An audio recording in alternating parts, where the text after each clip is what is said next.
Alors je me permets une petite intervention. Sachez que par rapport au planning de chacun, nous allons faire une pause beaucoup plus courte cette fois-ci. Donc merci d'être tout près de la salle s'il vous plaît. On va enchaîner dans quelques instants avec Monsieur Arthuis, représentant de Monsieur Macron, et Monsieur Dupont-Aignan sera là également juste après. Donc merci de bien rester tout près pour qu'on puisse enchaîner assez rapidement. Merci.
Mesdames, Messieurs, je vais vous inviter à reprendre place, s'il vous plaît, avant d'accueillir notre nouvel invité.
Voilà, mesdames, messieurs, dans quelques instants, nous allons reprendre les prises de parole. Si vous voulez bien retrouver votre place afin que nous puissions accueillir notre nouvel invité. D'avance, merci.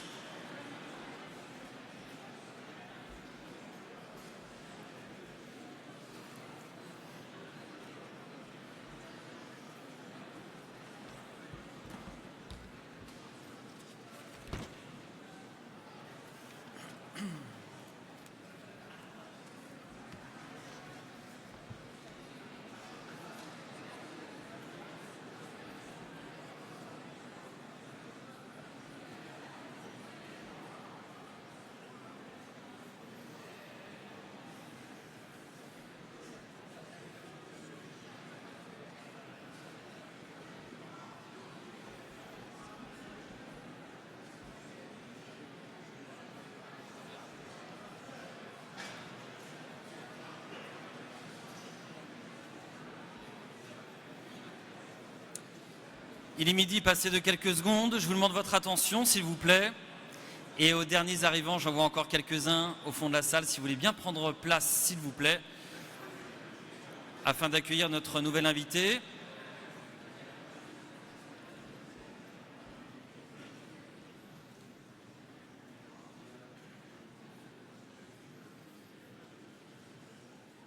Merci de votre attention. Nous accueillons à présent Monsieur Jean Arthuis.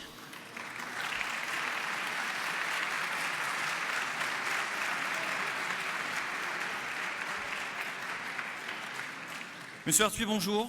Bonjour. Je sais que vous êtes là depuis ce matin, donc vous avez déjà entendu mon introduction, mais je me dois de la refaire afin que nous soyons tous dans un système d'équité.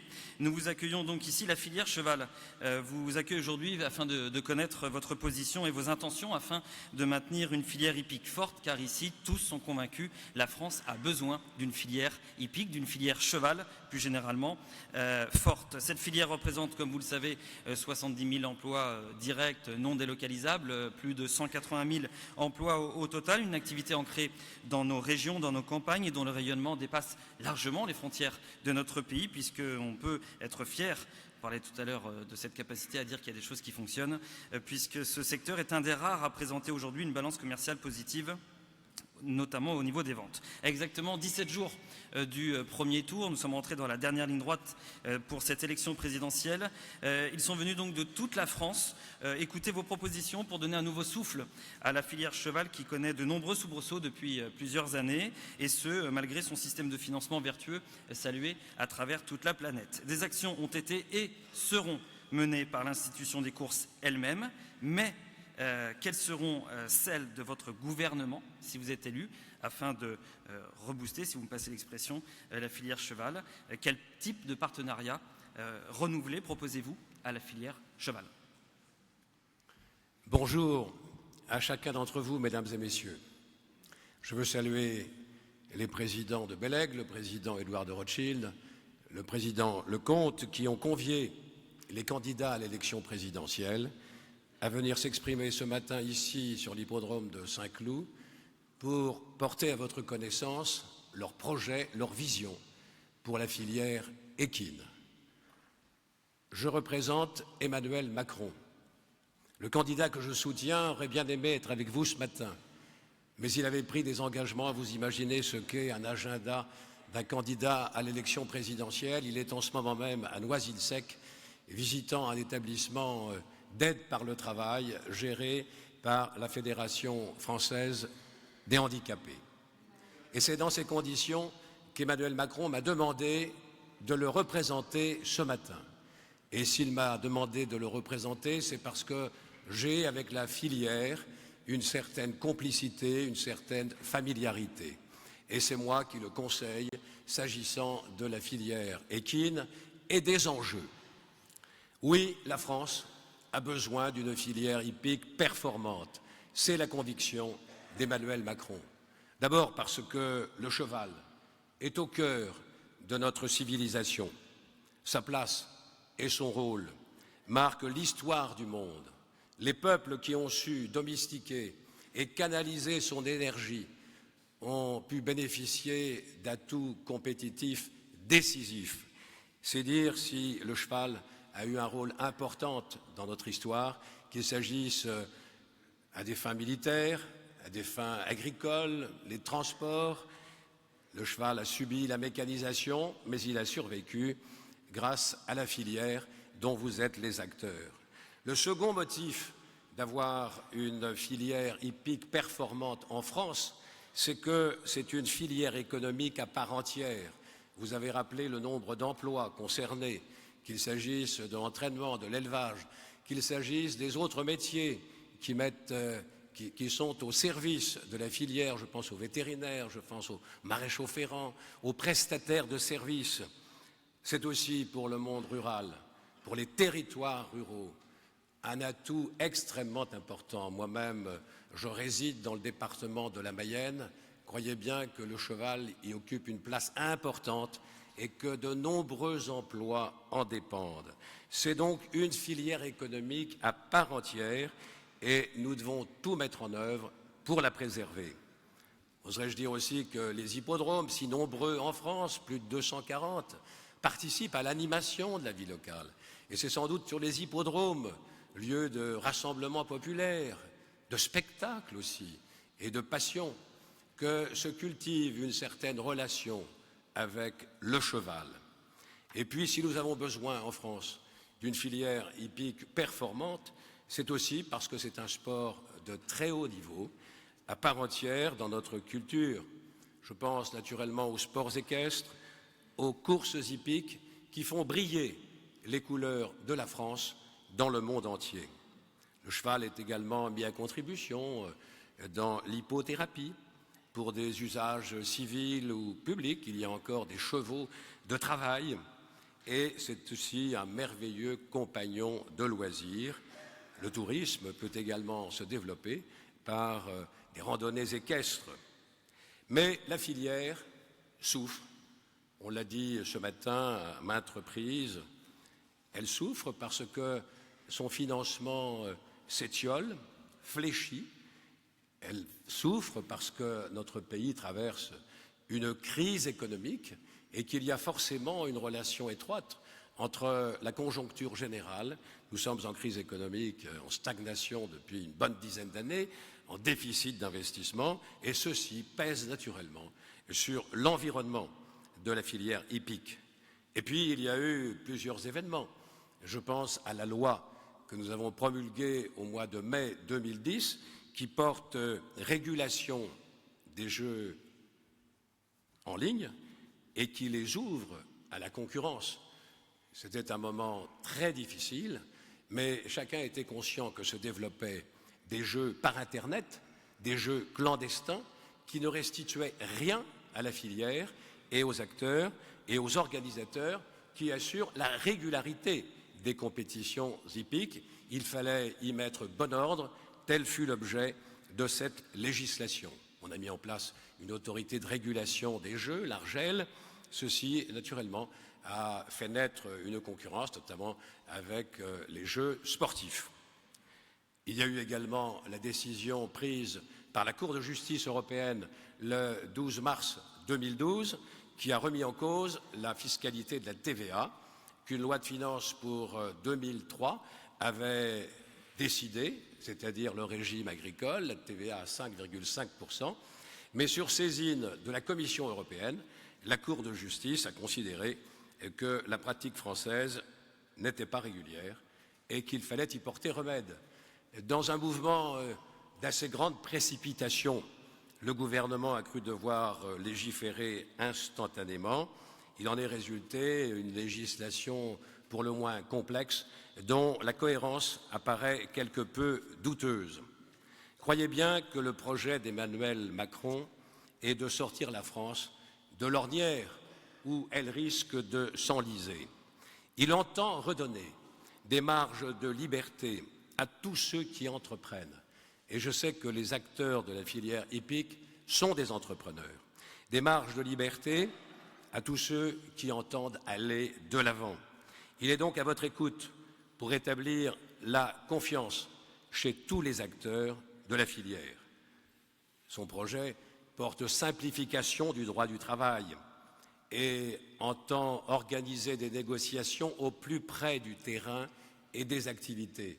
Et de ce point de vue, il m'arrive de penser que, notamment dans le monde des courses, où je vois des professionnels sur les hippodromes à 10 heures du matin, l'après-midi et le soir, peut-être y a-t-il nécessité de revoir certaines conventions de travail. Il confirme l'obligation d'alléger les charges qui pèsent sur le travail, d'alléger la fiscalité sur les revenus du capital, qu'il s'agisse des intérêts, qu'il s'agisse des dividendes, qu'il s'agisse également des plus-values, en instituant une flat tax de 30%.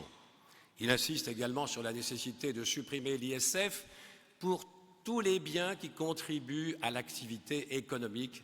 Et s'agissant de la filière hippique, vous êtes dans une activité économique. Enfin, il insiste sur la formation professionnelle.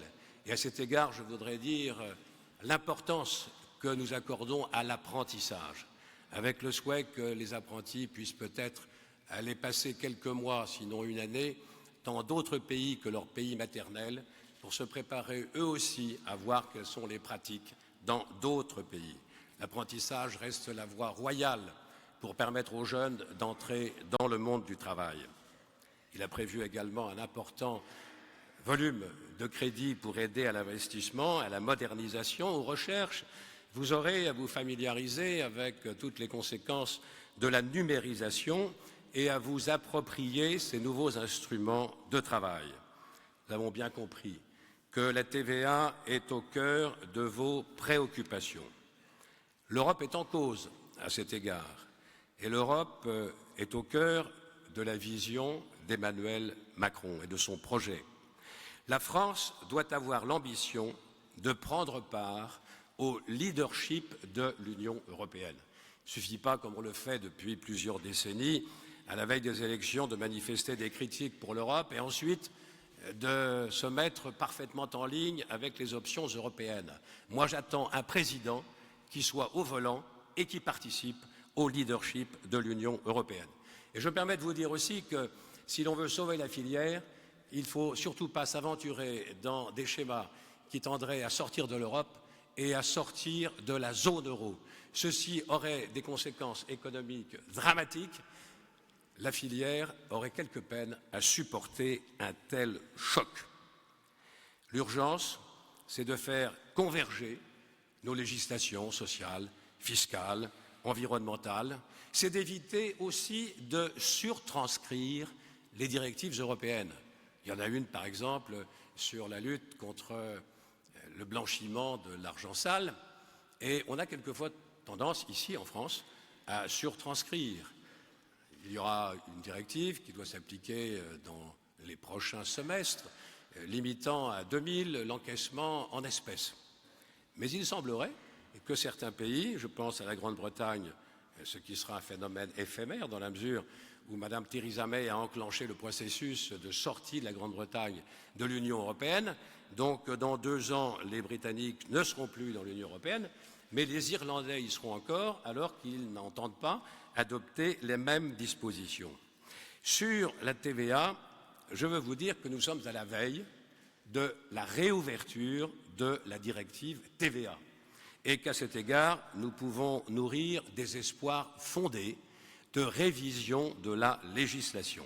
Je me permets, Monsieur Arthuis, nous reviendrons sur cette question juste après votre exposé, si vous voulez bien, de la TVA. J'ai une question, comme avec les autres candidats. Merci. Sur la TVA. Merci. Je veux dire que dès lors qu'il s'agit d'un risque d'asphyxie d'une filière, il faut être extrêmement attentif aux conséquences. Croyez bien qu'Emmanuel Macron a une claire vision des enjeux. Au-delà de la TVA, il convient de libérer les freins qui altèrent la compétitivité. Emmanuel Macron, dans le domaine du travail, comme l'allègement des charges, l'accord de branche sur le temps de travail, le renforcement de la formation professionnelle et l'apprentissage, toutes ces dispositions, tous ces projets doivent pouvoir s'appliquer rapidement au bénéfice de la filière hippique. Je voudrais enfin commenter la relation très originale que la filière hippique entretient avec l'État. Nous ne sommes plus au temps de Colbert, des rats nationaux, nous avons maintenant l'Institut français du cheval et de l'équitation. Peut-être y a-t-il encore des ajustements à engager pour régler la bonne gouvernance. Je veux dire que l'État et la filière sont partenaires et parfois en conflit d'intérêts. On sait bien que ce sont les jeux sur les compétitions qui alimentent pour l'essentiel la filière, mais l'État y prend sa part également. Et donc nous avons à trouver le juste équilibre entre les nécessités d'un budget de l'État qui éprouve depuis quelques décennies de grandes difficultés à aller vers son équilibre pour renoncer au recours à l'emprunt qui pèse sur une dette qui n'a cessé de croître pour atteindre aujourd'hui pratiquement 100% du produit intérieur brut. Il y a également un équilibre à trouver entre 2 grands opérateurs que sont le pari mutuel urbain et la Française des Jeux.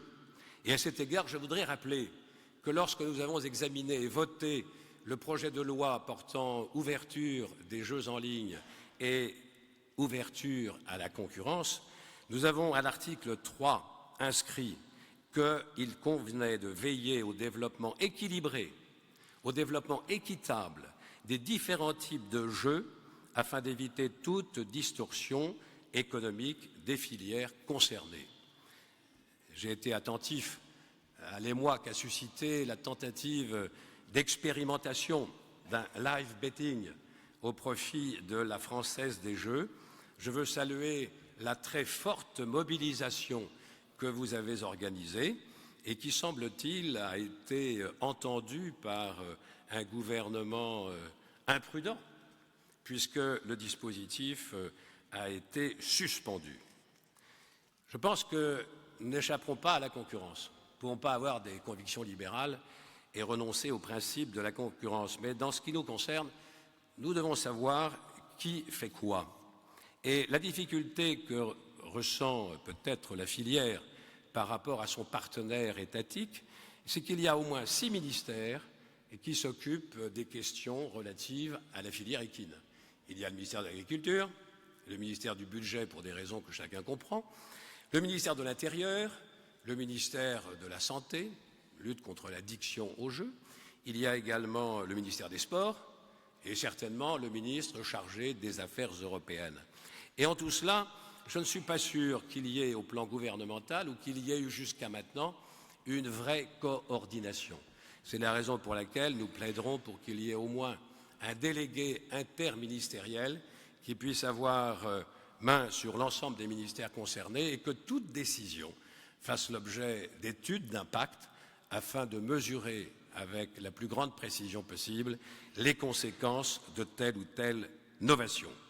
Vous le voyez, ces dispositions vont, me semble-t-il, dans le sens de vos préoccupations et devraient permettre de dynamiser la filière hippique, de lui donner la performance, le niveau de performance auquel elle peut prétendre et pour conforter le prestige de la filière hippique française dans le monde.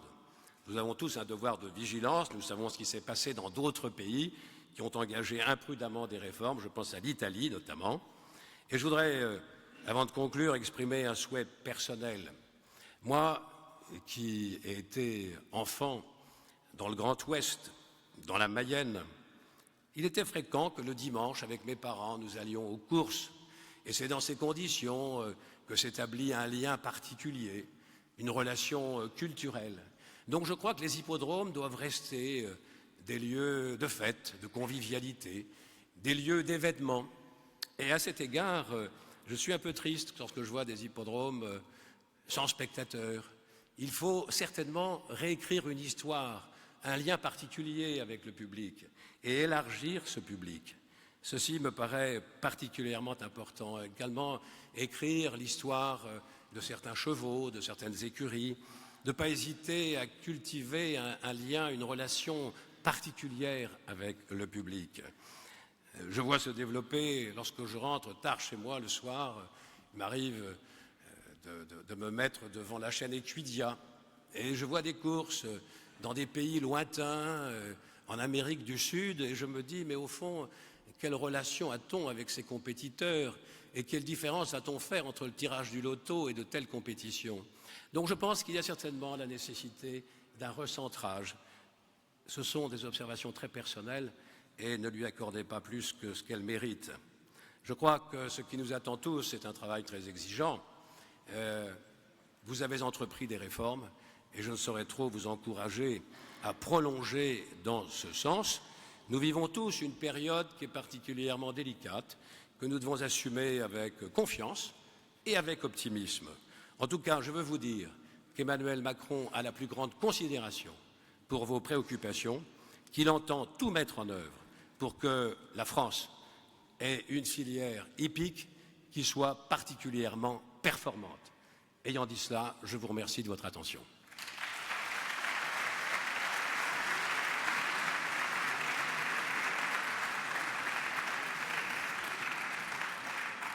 Alors je vais vous demander, oui voilà, la TVA. Je vais vous demander quand même quelques précisions dans la mesure où il est important d'avoir, au-delà de vos intentions, pourquoi pas vos méthodes et pourquoi pas également des chiffres précis, se faisant le relais des questions qui ont été posées sur la plateforme qui a été mise à disposition du public présent aujourd'hui afin de vous interroger. La question de la TVA revient de façon centrale. Pouvez-vous donc nous préciser le taux auquel vous seriez amené à inscrire la filière cheval en ce qui concerne la TVA, dans toute sa globalité, hein, les entreprises, mais aussi les propriétaires qui sont parfois... Alors, vous avez compris que la législation en vigueur résulte d'une décision de la Cour de justice européenne, parce qu'en cette matière, nous sommes tenus à des obligations dont le dénouement est de nature européenne.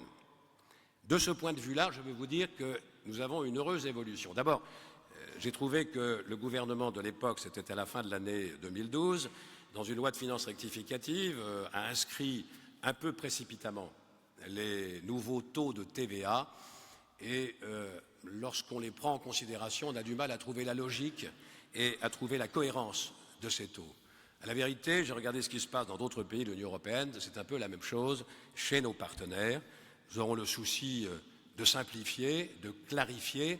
Une fenêtre est en train de s'ouvrir parce que la directive TVA, qui est une directive qui date de la fin des années 90, va être l'objet d'une renégociation. Et à la veille de cette renégociation, je vais vous dire que le Parlement européen a voté il y a tout juste un mois en plénière à Strasbourg. Savez-vous que ce matin, je sèche la plénière de Strasbourg pour vous. Et si je suis devant vous, c'est parce que j'ai une affection particulière pour ce que vous représentez et pour ce que vous êtes et ce que vous faites. Nous avons voté sur le rapport de Madame Girling, que vous connaissez, Julie Girling. Je vais citer 2 paragraphes. Considère qu'une clarification de la législation sur la TVA applicable à la filière équine sera nécessaire à l'occasion de la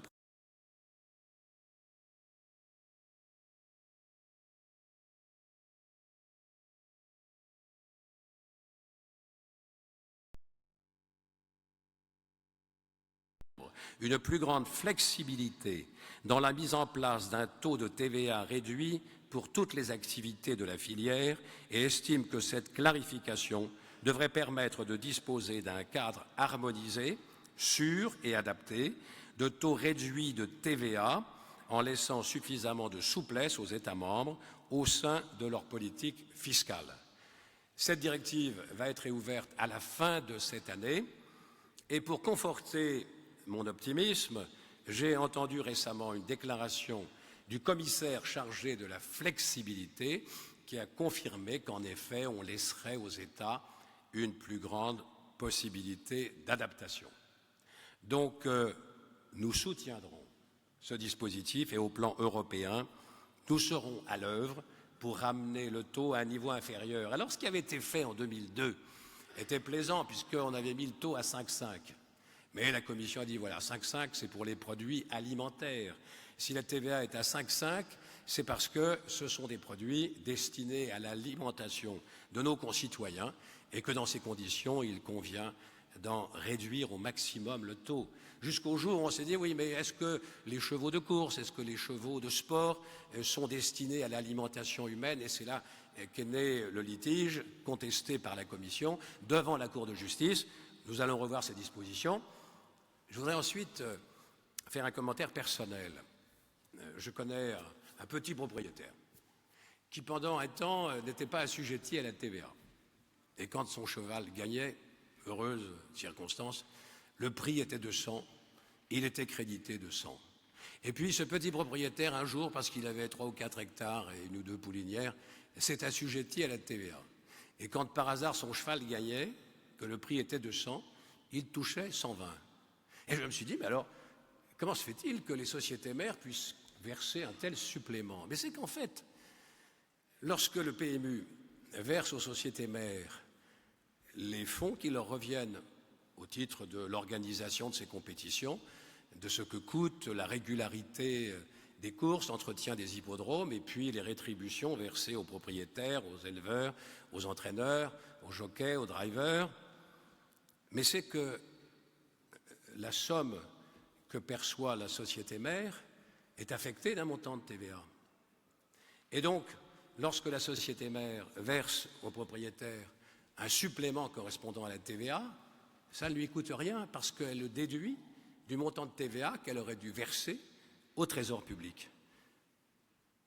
Et si j'avais quelque influence dans les mois qui viennent, je serais prêt à ce qu'on étudie un système très simplifié pour les propriétaires qui ne sont pas assujettis, de telle sorte qu'ils puissent eux aussi récupérer la TVA, et alors l'impact est réduit à 0.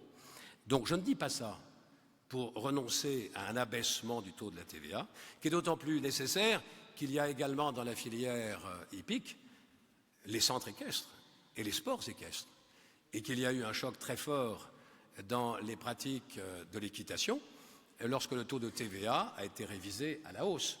Le supplément de dépenses a fait qu'un certain nombre de pratiquants ont dû renoncer à ces pratiques. Donc, voilà ce que je voulais vous dire sur la TVA. Nous serons actifs pour ramener le taux dans le cadre d'une négociation européenne et l'échéance est toute proche puisque la réouverture de la directive TVA se fera avant la fin de cette année. À combien le taux? Je pense que si on peut obtenir un taux de 10%, ce serait approprié. Et pour le reste, je me permets de suggérer aux propriétaires que, d'abord, tous ceux qui sont assujettis à la TVA n'ont pas subi de préjudice lorsque le taux de TVA a été modifié, puisque lorsque les chevaux gagnent, on perçoit un supplément au prix, et on récupère toute la TVA qui a grevé les frais d'entraînement, d'achat des chevaux et toutes les dépenses qu'on a pu engager. Donc je suggère, dans la sérénité et la sagesse, que nous puissions étudier la faisabilité d'une telle disposition.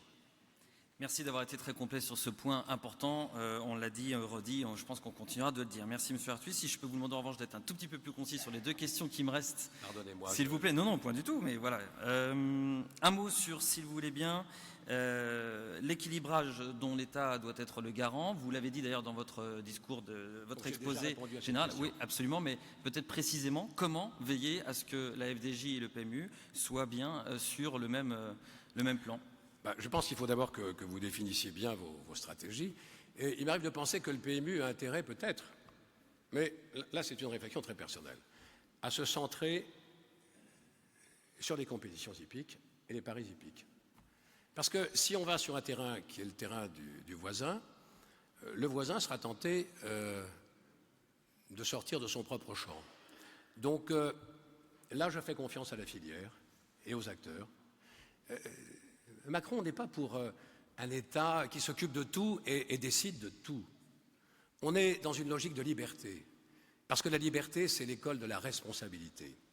Donc, je veux dire que les acteurs de la filière, les responsables, qui sont des femmes et des hommes extrêmement clairvoyants et courageux, sauront prendre des dispositions. Quant à l'État, il doit trouver le juste équilibre. C'est toujours tentant pour un ministre de budget de grappiller 3 sous supplémentaires pour essayer d'équilibrer les comptes, mais ce n'est pas comme ça qu'on assurera l'avenir. Ce sont des calculs de très court terme. Nous devons être conscients des enjeux. Je l'ai dit, et c'est la conviction de Macron, la filière hippique est une filière économique à part entière, et donc toute modification des curseurs dans l'environnement fiscal, social, réglementaire est de nature à bousculer les équilibres et mettre en difficulté la filière.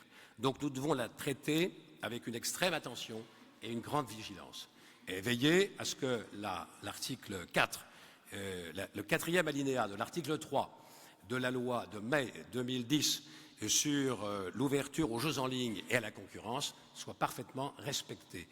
Qu'aucune des filières ne subisse le moindre préjudice, puisque l'État pilote la Française des Jeux, eh bien, je veux croire que nous saurons respecter cet équilibre. C'est ce qui s'est fait à la suite de la manifestation du 29 mars. Dernière question, simplement, vous l'avez aussi précisé dans votre exposé tout à l'heure, vous êtes pour qu'il y ait une sorte d'entité à part entière qui veille à la bonne marche de la filière cheval. Pourrait-on aller jusqu'à la création d'un secrétariat d'État cheval ? C'est peut-être un petit peu utopique, mais imaginons, pourquoi pas. Ça se fait à l'étranger, ça se fait notamment en Australie, au niveau des États qui composent ce grand pays, le pays continent. Est-ce qu'on pourrait aller jusque-là? Est-ce que c'est ça qui permettrait à la filière d'être sereine, d'être certaine, d'être représentée et politiquement et au niveau étatique? J'ai été secrétaire d'État. Je ne suis pas sûr que ce soit un gage de... Il faut le faire avec modestie et humilité. C'est commode parce que ça fait un correspondant. Je vous ai dit qu'il y a une nécessité de coordination à l'échelon du gouvernement. Parce qu'il y a 5 ministères et qu'à mon avis, je ne suis pas sûr qu'ils se concertent à chaque fois qu'il y a une décision à prendre.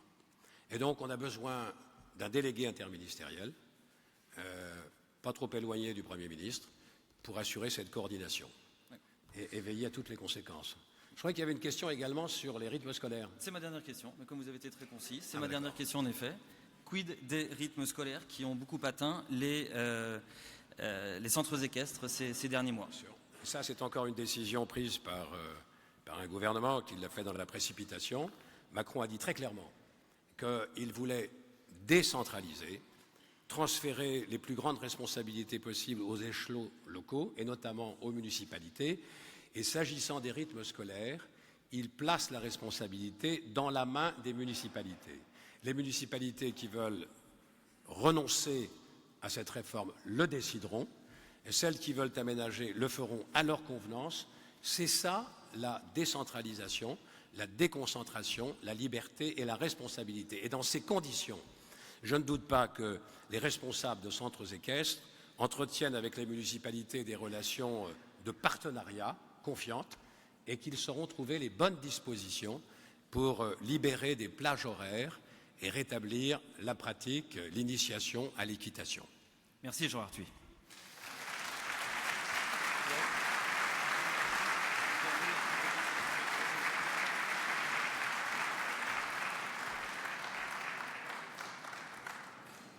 Voilà, merci à tous de votre attention. Dans quelques minutes, on va encore faire une pause et dans quelques minutes, nous accueillerons Monsieur Dupont-Aignan également qui a répondu favorablement à l'invitation de l'institution des courses. Merci, on vous retrouve dans quelques minutes. À tout de suite, merci.